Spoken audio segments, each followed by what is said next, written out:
Hey everyone, welcome back to our channel. Today I will show you how to disable Xbox Game Bar on Windows 10 or 11. Here's a quick guide to disable it for good.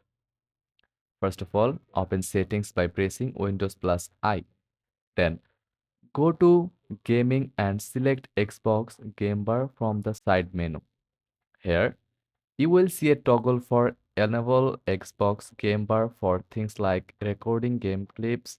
Turn this off to disable the game bar completely. To avoid any related interruptions, go back to the gaming menu, click game mode, and ensure it's turned off if you don't use it. If the game bar is still appear, use Task Manager to end Xbox related processes or uninstall the game bar app through PowerShell for advanced users. And there you go. No more Xbox Game Bar interruptions.